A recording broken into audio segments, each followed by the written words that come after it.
अपने channel कृधा Madhav creations में। दोस्तों, सबसे पहले आप सबका बहुत बहुत धन्यवाद कि आप हमारे चैनल को इतनी आगे तक लेकर गए और हमारे चैनल की वीडियोस देखते हैं और आगे शेयर भी करते हैं। लेकिन दोस्तों, कमेंट में ज़रूर बताएं कि आपको वीडियोस कैसी लगी और आगे आप कैसी वीडियोस चाहते हैं। तो दोस्तों, अब बिना हम टाइम वेस्ट किए आगे की कथा शुरू करते हैं।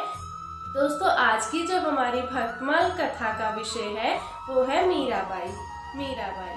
मीराबाई के चरित्र के बारे में कौन नहीं जानता, ये तो हम सब ने बचपन में अपनी बुक्स में भी पढ़ा है। मीराबाई दोस्तों, मीराबाई एक ऐसी संत रह चुकी हैं कलयुग की, जिन्होंने अपना पूरा जीवन श्री कृष्ण के नाम अर्पित कर दिया। उन्होंने अपना पूरा जीवन श्री कृष्ण का नाम लेते और उनके गुणगान गाते, उनके पद आज भी गाए जाते हैं। उन्होंने बचपन से ही श्री कृष्ण को अपना पति माना और अपना पूरा जीवन श्री कृष्ण के नाम कर दिया और अंत में उनमें ही विलीन हो गई। दोस्तों, ऐसा प्रेम बहुत ही कम देखने को मिलता है श्री कृष्ण के प्रति, जिसने अपना पूरा जीवन उनको समर्पित कर दिया हो। तो आज इस वीडियो में हम मीराबाई के चरित्र की कुछ झलकियां देखेंगे। उनके जीवन की शुरुआत से अंत तक उनका जीवन कैसा व्यतीत हुआ। संत मीराबाई जोधपुर राजस्थान के मेड़वा राजकुल की राजकुमारी थी। उनका जन्म 16वीं शताब्दी में हुआ था। मीराबाई मेड़ता महाराज के छोटे भाई रत्न सिंह की एकमात्र संतान थी। मीराबाई जब 2 वर्ष की थी तब उनकी माता का देहांत हो गया। उसके बाद उनके दादा राव दूधा उन्हें मेड़ता ले आए और उनका पालन पोषण करने लगे। मीराबाई के बाल मन में जो श्री कृष्ण के लिए इतना प्रेम पैदा हुआ था, वो उनकी माताजी की वजह से ही था। जब उनकी माताजी जिंदा थी तब एक बार वो अपनी माता के साथ बाहर बारात देख रही थी, तो मीराबाई हट करने लगी कि मेरा दूल्हा कौन है, मेरी बारात कब आएगी, कौन लेके आएगा। मीराबाई की माता ने उन्हें समझाया कि अभी वो बहुत छोटी है, वो इन सब बातों को नहीं समझेगी। लेकिन मीराबाई बहुत हट करने लगी, तो मीराबाई की माता ने श्री कृष्ण की मूर्ति की तरफ हाथ लिए कहा कि ये तुम्हारा दूल्हा है और ये तुम्हारी बारात लेकर आएगा। बस तब से ही मीराबाई ने श्री कृष्ण को अपना पति मान लिया और मन ही मन उनसे विवाह कर बैठी। बस इसी एक घटना की वजह से मीराबाई के दिल में श्री कृष्ण के प्रति इतना प्रेम उमड़ा कि वो उनको अपना पति मान बैठी और अपना सर्वस्व उनको दे दिया। लेकिन मीराबाई के इस प्रेम को कोई समझता नहीं था। जब मीराबाई किशोरावस्था में हुई तो उनकी शादी तय कर दी गई। लेकिन मीराबाई शादी नहीं करना चाहती थी। वो कहती थी कि मेरा पति तो मेरा गोविंद है, मेरा गिरधर गोपाल है, लेकिन कोई उसकी बात नहीं सुनता था।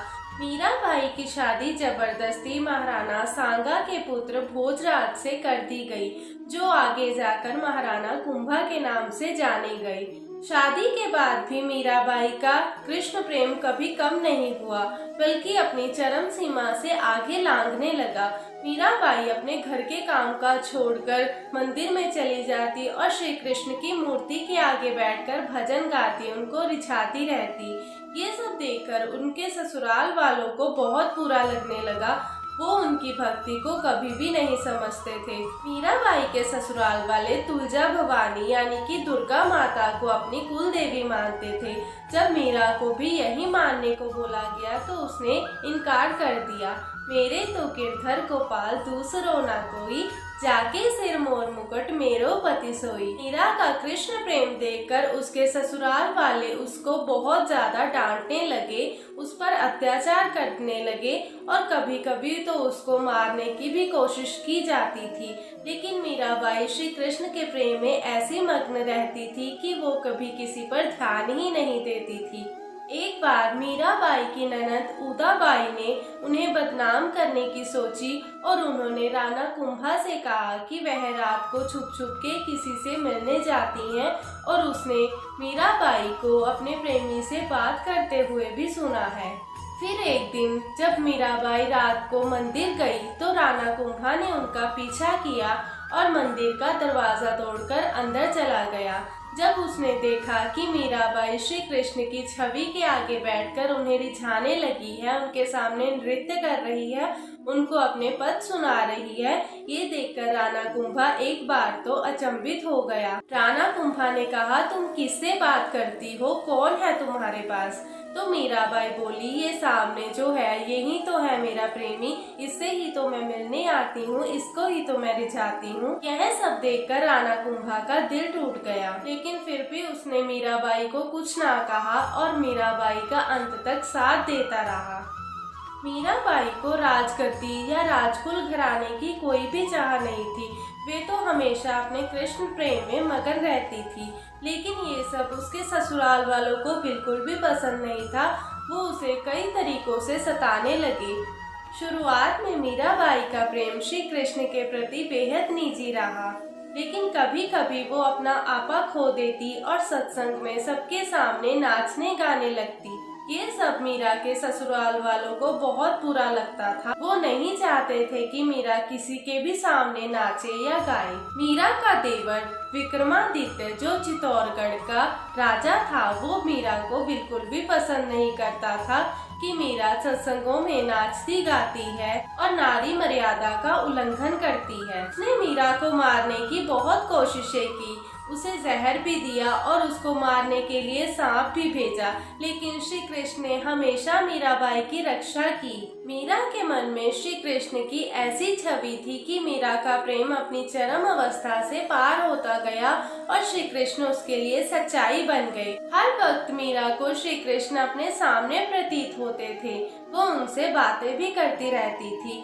यह सब देखकर मीरा के पति का प्रेम मीरा के प्रति बहुत कम होने लगा और उनका लगाव उनसे बिल्कुल छूट गया। एक बार मीरा के पति को चेचक की बीमारी हो गई और वह बहुत बीमार हो गया और उसकी मृत्यु हो गई, लेकिन मीरा फिर भी कृष्ण प्रेम में वैसे ही मगन रहती जैसे पहले रहती थी। मीरा के पति की मृत्यु के बाद उसके ससुराल वाले उसको बहुत सताने लगे। एक बार मीरा तंग आकर वृंदावन के लिए निकल पड़ी। वृंदावन में मीरा जब पहुंची तो उन्होंने जीव गोसाई जी के बारे में सुना, जो कि वैष्णव संप्रदाय के मुखिया थे।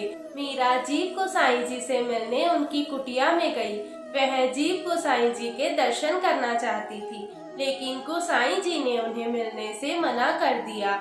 कहा कि हम किसी भी स्त्री से नहीं मिलते। इस पर मीरा ने कहा कि मुझे तो लगा था कि वृंदावन में सिर्फ एक ही पुरुष है जो कि मेरे गिरधर गोपाल है और बाकी सब तो गोपियां हैं। मीराबाई का यह संदेश सुनकर गोसाई जी बहुत शर्मिंदा हुए और उनको मिलने के लिए बाहर आए। भक्तिपूर्ण इंसान ही हमें प्रभु प्राप्ति का भेद बता सकते हैं। वही सच्चा गुरु है जो हमें गोविंद से मिलाए। मीरा के जीवन में श्री कृष्ण तो पहले से ही थे, अब गुरु का भी आगमन हुआ। मीरा का प्रेम अब उस अवस्था में था जहाँ से वो इतना भी नहीं समझती थी कि मैं मीरा हूँ। वो कृष्ण कृष्ण कहती खुद भी कृष्णमय हो जाती। अब तो मीराबाई की खुशी का कोई ठिकाना ही नहीं था, क्योंकि उसे सब कुछ मिल चुका था। गुरु गोविंद दोनों मिल चुके थे। एक बार मीरा ऐसे ही श्री कृष्ण के आगे नृत्य करती करती मूर्छित हो गई। ये जब गोसाई जी ने देखा तो वह मीरा की तरफ दौड़े, लेकिन अचानक से मंदिर के किवाड़ बंद हो गए और पूरे मंदिर में रोशनी फैल गई। श्री कृष्ण की मूर्ति से एक तेज निकला जिसने मीरा को अपने अंदर विलीन कर लिया और ऐसे मीरा हमेशा के लिए श्री कृष्ण में समा गई। और जब गोसाई जी ने मंदिर के किवाड़ खोले और देखा कि मीरा वहाँ नहीं है, तब उन्होंने श्री कृष्ण की मूर्ति की तरफ देखा तो उनके बांसुरी वाले हाथ में मीरा की साड़ी का पल्लू लटक रहा था। तो वे समझ गए कि मीरा श्री कृष्ण में विलीन हो चुकी है। उसके बाद से मीरा के मंदिर बनवाए गए, उसे पूजनीय माना गया कि इनसे बड़ी भक्त श्री कृष्ण की आज तक कोई शायद ही हुई हो, जिसने अपना पूरा जीवन श्री कृष्ण को अर्पित कर दिया और अंत में उनमें ही विलीन हो गई। मीरा का ऐसा अथाह प्रेम देखकर श्री कृष्ण को खुद ही उनको अपने साथ लेने आना पड़ा। तो हम भी अपने श्री कृष्ण से ऐसा प्रेम करें। हम मीरा जैसे तो नहीं बन सकते, लेकिन उनके पगधूलि का कुछ इतना ही कण बन जाएं कि हम श्री कृष्ण से प्रेम करें कि अंत में उनको हमें लेने आना पड़े। हम मीरा जैसे तो नहीं बन सकते, लेकिन कुछ तो उनके जैसे हम अपने अंदर गुण लेकर आए कि हम अपने श्री कृष्ण को रिझा सकें, उनकी भक्ति कर सके। ये हमारा सौभाग्य है कि उन्होंने हमें अपनी भक्ति के लिए चुना है, तो हम भी उनकी भक्ति कर अपना पूरा जीवन उनको समर्पित कर दें। दोस्तों, अगर आपको आज की भक्तमाल कथा अच्छी लगी हो तो मुझे कमेंट करके ज़रूर बताएं, ताकि मैं आगे भी आपके लिए ऐसी ही भक्तमाल कथा लेकर आ सकूं। और वीडियो को आगे शेयर ज़रूर कीजिए और चैनल को भी शेयर ज़रूर कीजिए। जय श्री कृष्णा, राधे राधे दोस्तों, टेक केयर।